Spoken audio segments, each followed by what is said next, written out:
আসসালামু আলাইকুম। নাজনীন আহমেদ স্বাগত জানাচ্ছি এনটিভি রাতের খবরে। ক্রাউন সিমেন্ট শিরোনাম দেখছিলেন, এবারে পুরো খবর। 2026 সালের এপ্রিল মাসের প্রথমার্ধে জাতীয় নির্বাচন অনুষ্ঠিত হবে বলে ঘোষণা দিলেন অন্তর্বর্তীকালীন সরকারের প্রধান উপদেষ্টা অধ্যাপক মোহাম্মদ ইউনূস। তবে নির্বাচনের চূড়ান্ত তারিখ নির্ধারণের সিদ্ধান্ত নির্বাচন কমিশন নেবে বলেও জানান তিনি। ঈদুল আজহা উপলক্ষে জাতির উদ্দেশ্যে দেয়া এই ভাষণে ডক্টর ইউনূস আসছে জুলাই মাসের মধ্যে জুলাই সনদ চূড়ান্ত করার কথাও বলেন। নজরানা চৌধুরীর রিপোর্টে বিস্তারিত। শুরুতেই আপনাদের সবাইকে জানাই পবিত্র ঈদুল আজহার শুভেচ্ছা। ঈদুল আজহা উপলক্ষে শুক্রবার সন্ধ্যায় জাতির উদ্দেশ্যে ভাষণ দেন অন্তর্বর্তীকালীন সরকারের প্রধান উপদেষ্টা অধ্যাপক মোহাম্মদ ইউনূস। সন্ধ্যা 7টায় শুরু হওয়া এই ভাষণ দেশের বিভিন্ন সরকারি বেসরকারি টেলিভিশন চ্যানেল সরাসরি সম্প্রচার করে। আকুল আহ্বান জানাই। প্রায় 40 মিনিটের ভাষণে জুলাই যোদ্ধাদের কল্যাণে নেয়া সরকারের নানা উদ্যোগ, জুলাই গণহত্যার বিচার, অন্তর্বর্তী সরকারের ম্যান্ডেট, চট্টগ্রাম বন্দরকে বিদেশি পরিচালনাকারীদের হাতে ছেড়ে দেয়া, রোহিঙ্গা সমস্যা সমাধানের উদ্যোগ ও মানবিক করিডোর নিয়ে সরকারের অবস্থান ব্যাখ্যা করেন প্রধান উপদেষ্টা। কিন্তু তার পুরো ভাষণের সবকিছু ছাপিয়ে যায় জাতীয় নির্বাচনের দিনক্ষণ ঘোষণার বক্তব্যে। আমি আজ দেশবাসীর কাছে ঘোষণা করছি যে আগামী জাতীয় নির্বাচন 2026 সালের এপ্রিলের প্রথমার্ধের যে কোনো একটি দিনে অনুষ্ঠিত হবে। এই ঘোষণার ভিত্তিতে নির্বাচন কমিশন উপযুক্ত সময়ে আপনাদের কাছে নির্বাচনের বিস্তারিত রোডম্যাপ প্রদান করবে। রাষ্ট্রীয় কাঠামো মেরামতে জাতীয় ঐক্যমত্য কমিশন গঠনকে সরকারের দুঃসাহসিক উদ্যোগ বলে উল্লেখ করেন প্রধান উপদেষ্টা। কমিশনকে অব্যাহত সহযোগিতার জন্য রাজনৈতিক দলগুলোকে ধন্যবাদও দেন তিনি। আগামী জুলাই মাসেই সকল রাজনৈতিক দলের ঐকমত্যের ভিত্তিতে একটি জুলাই সনদ প্রস্তুত করে আমরা জাতির সামনে উপস্থাপন করতে পারব। আশু করণীয় সংস্কার কাজগুলো আমরা বাস্তবায়ন করতে প্রতিজ্ঞাবদ্ধ। বাকি অংশের বেশ কিছু কাজও আমরা শুরু করে যেতে চাই। আমি দেশবাসীর প্রতি আহ্বান জানাই, আপনারা সকল রাজনৈতিক দল এবং আপনাদের এলাকার প্রার্থীদের কাছ থেকে সুনির্দিষ্ট অঙ্গীকার আদায় করে নেবেন, যেন আগামী সংসদের প্রথম অধিবেশনেই যেসব সংস্কারের প্রশ্নে ঐকমত্য অর্জিত হয়েছে তা কোনো প্রকার কাটাছেঁড়া ছাড়াই যেন তারা অনুমোদন করেন। তার সরকার যখন দায়িত্ব নেয় তখন রোহিঙ্গা ইস্যুটি মৃতপ্রায় ছিল উল্লেখ করে ডক্টর ইউনূস বলেন, নতুন করে সমস্যাটিকে বিশ্ববাসীর দৃষ্টিতে নিয়ে আসা হয়েছে। মানবিক করিডোর বিষয়ে অপপ্রচার করা হচ্ছে বলেও অভিযোগ করেন তিনি। আমাদের লক্ষ্য হলো বন্দর ব্যবস্থাপনার কাজ যত তাড়াতাড়ি সম্ভব তাদের কাছ থেকে শিখে নেওয়া।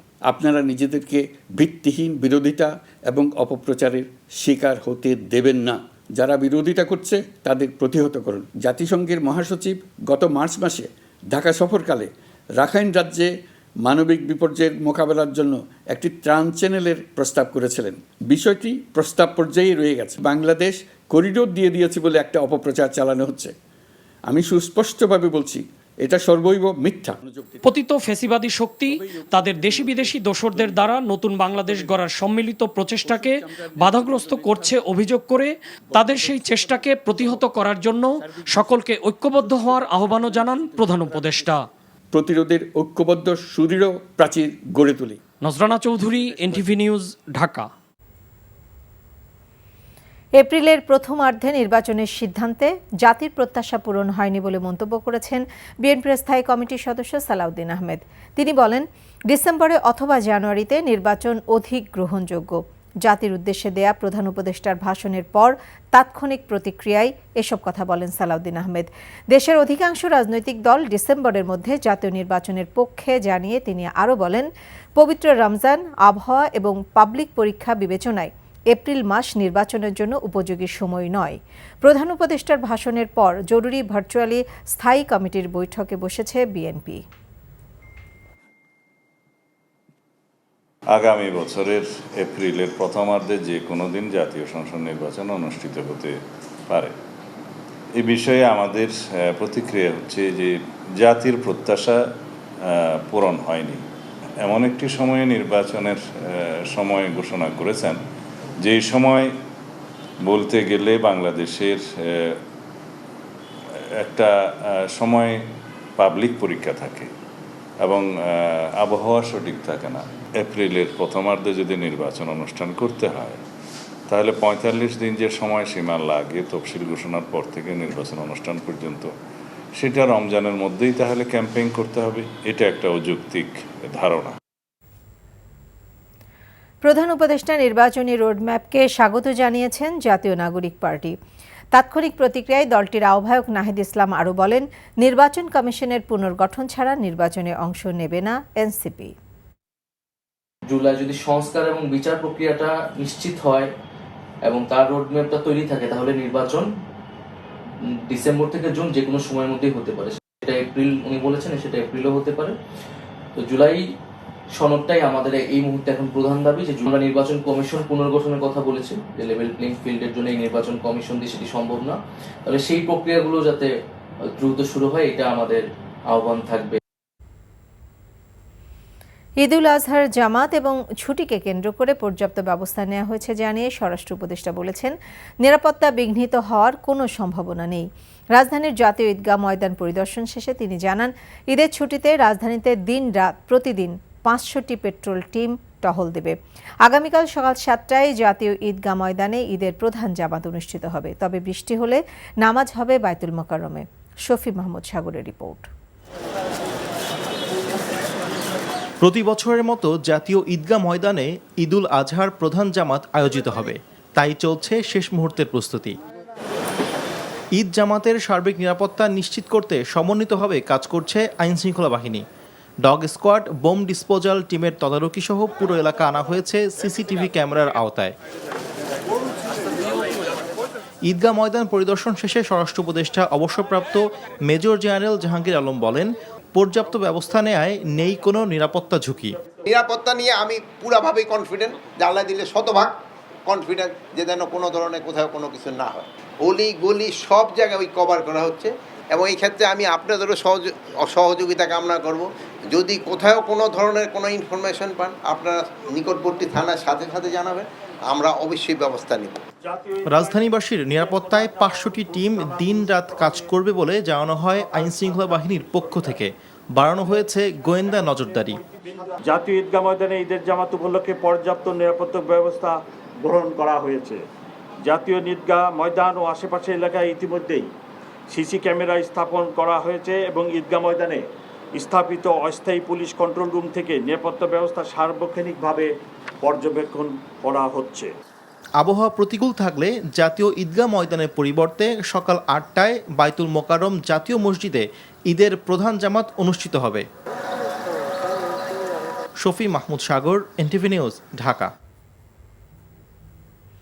এদিকে ঈদুল আজহার দিনে সারা দেশে বৃষ্টিপাতের সম্ভাবনা ক্ষীণ বলে জানিয়েছে আবহাওয়া অফিস। রাজধানীতেও স্বল্প পরিমাণে বৃষ্টি হতে পারে, তবে ভারী বর্ষণের সম্ভাবনা নেই। ঈদুল আজহার দিনে সারা দেশে বৃষ্টিপাতের পরিমাণটা অনেকটাই কম থাকবে। শুধুমাত্র দেশের পূর্বাঞ্চলে অর্থাৎ চট্টগ্রাম এবং সিলেট বিভাগে কিছুটা বেশি হতে পারে অন্যান্য অঞ্চলের তুলনায়। ঢাকাতেও বৃষ্টিপাতের সম্ভাবনা কম।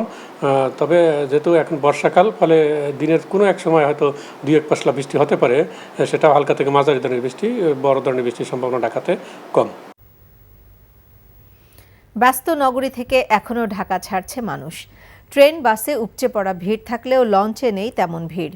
ট্রেনে শিডিউল বিপর্যয় আর বাসে অতিরিক্ত ভাড়া ও জ্যামের ভোগান্তি যেন পিছু ছাড়ছে না। রাজধানীর বাস টার্মিনালগুলোতে টিকিট না পাওয়া এবং সময় মতো বাস না পেয়ে লোকাল বাস, পিকআপ অথবা ট্রেনের ছাদেও ঢাকা ছাড়ছেন লাখো মানুষ। আবির আহমেদ জানাচ্ছেন বিস্তারিত। ঈদযাত্রার এই কয়েকদিনে উপচে পড়া ভিড় থাকলেও আগের দিন লঞ্চ টার্মিনালে নেই তেমন ব্যস্ততা। তবে সন্ধ্যার পর বেড়েছে যাত্রী চাপ। ধূসর শহরের কর্মব্যস্ততার ক্লান্তিকে পেছনে ফেলে প্রিয়জনের কাছে এই ছুটে চলা। ভোগান্তি যতই হোক, আনন্দ আর উচ্ছ্বাস ছিল সবার মাঝে। রাত পোহালেই পবিত্র ঈদুল আজহা। সময় কম থাকায় তাই যে যেভাবে পারছেন বাড়ি ফিরছেন। রাজধানীর সদরঘাটের লঞ্চ টার্মিনালগুলোতে তেমন যাত্রী না থাকায় বিপাকে লঞ্চ কর্তৃপক্ষ। ডেক যাত্রীও কম, তাছাড়া কেবিনেরইও কম, চাহিদাও কম, আর লোকজনের যাতায়াতের প্রতি বছরের থেকে বছর অনেক কম। এবছর মানে ঈদের ট্রিপগুলো সম্পূর্ণ লস, কেউ লাভের মুখ পড়া দেখতে পাবে না।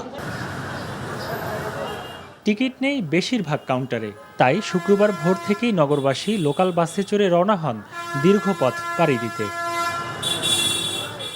বরাবরের মতো এবারও কয়েকশো টাকা বাড়তি নিচ্ছে কাউন্টারগুলো, যদিও এর বিপরীতে নানা যুক্তি দাঁড় করান তারা।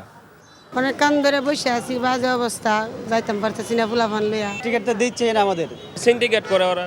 আমরা কি বলবো, যাত্রীরা তো কিছু বলার নাই। কাউন্টারে 2-4টা সিট যদি রাস্তায় বেসে এই সিটগুলো না খালি থাকবে, এটা রাস্তা থেকে উঠবো। কিশোরগঞ্জে গত 2 বছর ধরে ভাই 1 টাকা বেশি নেওয়া না। ট্রেনের হুইসেলের শব্দেই হুড়োহুড়ি করে প্ল্যাটফর্মে ছুটছেন টিকিট পাওয়া ব্যক্তিরা, আর স্ট্যান্ডিং টিকিট পেতে ব্যর্থ হওয়াদের বেশিরভাগ ঠিকানায় ছাদ।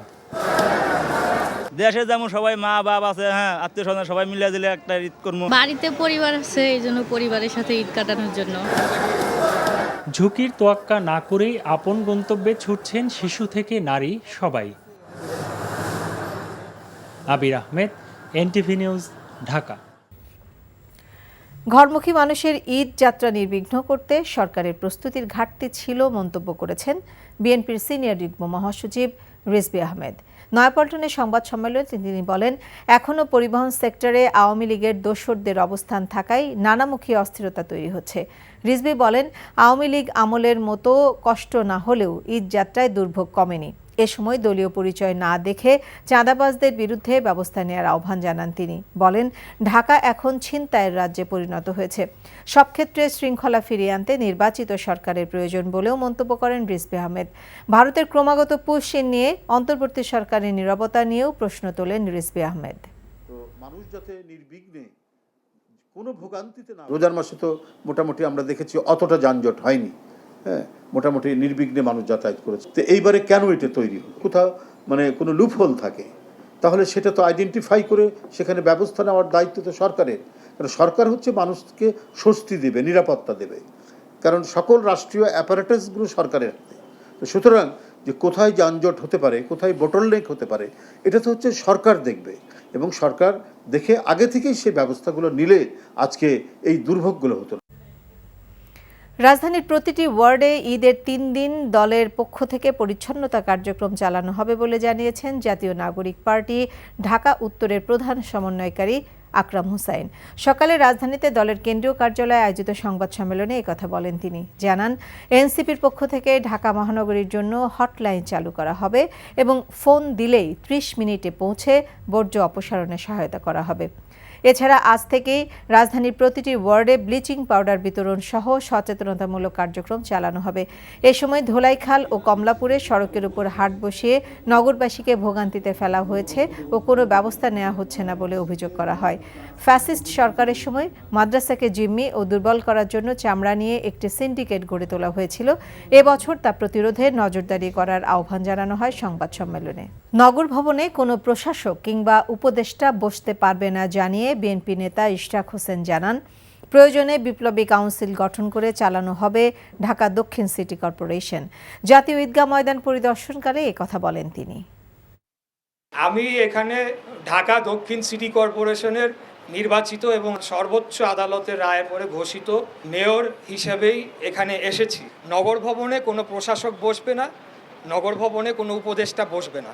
সেখানে যদি কোনো ধরনের অ্যাডমিনিস্ট্রেটিভ প্রবলেম হয়, আমরা 75 ওয়ার্ড থেকে যারা সাবেক কমিশনার ছিল, সাবেক কাউন্সিলর, ভোটার, গণ্যমান্য ব্যক্তি, স্কুলের প্রিন্সিপাল, তাদের নিয়ে আমরা প্রয়োজনে বিপ্লবী ঢাকা কাউন্সিল টাইপের কিছু করে আমরা সেখানে সাময়িকভাবে নিয়োগ দিয়ে আমরা নগর ভবন চালাব। সৌদি আরবের সঙ্গে মিল রেখে দেশের বিভিন্ন এলাকায় পালিত হয়েছে ঈদুল আজহা। চট্টগ্রামের পটিয়া ও সাতকানিয়া সহ কয়েকটি উপজেলার 60টি গ্রামে পালিত হলো ঈদুল আজহা। এই উপলক্ষে সকালে ঈদের জামাতে অংশ নেন মুসল্লিরা। বরিশাল নগরী সহ জেলার 5 উপজেলায় ঈদুল আজহা উদযাপিত হয়। চাঁদপুরের হাজীগঞ্জ, মতলব উত্তর এবং কচুয়া ও শাহরস্তি উপজেলার প্রায় অর্ধশত গ্রামে ঈদের জামাত অনুষ্ঠিত হয়েছে। দিনাজপুর সদর সহ কয়েকটি উপজেলায় পালিত হয় ঈদুল আজহা। এছাড়া নওগাঁর পত্নীতলা উপজেলা, ভোলার 5 উপজেলার বিভিন্ন গ্রামে, ঝিনাইদহ, মাদারীপুর, মুন্সিগঞ্জ, ফরিদপুর, ঝালকাঠি, হিলি সহ দেশের বিভিন্ন স্থানে ঈদুল আজহা পালিত হয়েছে।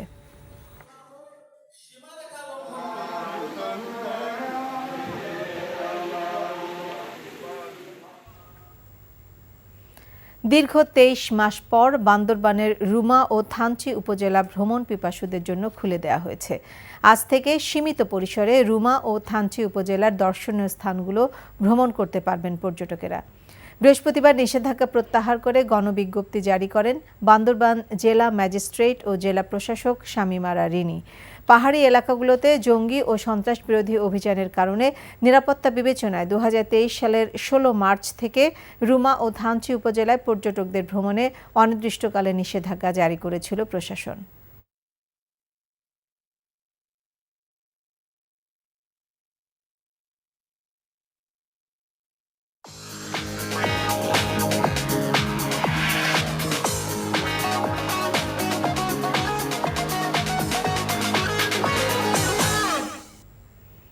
মার্কেন্টাইল ব্যাংক অর্থনীতির খবর। অধিকাংশ মশলাজাত পণ্যের দাম গেল বছরের তুলনায় এবারের কোরবানি ঈদে কমেছে। কেবল তেজপাতা আর আমদানি করা হলুদ ছাড়া সব মশলার দাম কেজি প্রতি অন্তত 50 থেকে 500 টাকা কমেছে। রাজধানীর কারওয়ান বাজারে গেল কোরবানি ঈদে যে জিরার দাম ছিল কেজি প্রতি 750 থেকে 800 টাকা, এবার তা 600 টাকা কেজিতে বিক্রি হচ্ছে। প্রতি কেজি দেশি আদা মান ভেদে 180 থেকে 250 টাকা এবং ভারতীয় ও চীনা আদা 150 থেকে 220 টাকায় বিক্রি হচ্ছে। প্রতি কেজি দেশি রসুন 100 থেকে 160 টাকা ও আমদানি করা রসুন 150 থেকে 230 টাকায় বিক্রি হচ্ছে। এই ছিল রাতের খবরে। এই খবরের ভিডিও সহ আপডেট জানতে ভিজিট করুন এনটিভি অনলাইন www.ntvbd.com। এছাড়াও এনটিভি জনপ্রিয় সব অনুষ্ঠান ও খবরের আপডেট জানতে ভিজিট করুন আমাদের ইউটিউব ও ভেরিফাইড ফেসবুক পেজ। রাত 1টায় মধ্যরাতের খবর দেখার আমন্ত্রণ রইল। সবাইকে ধন্যবাদ।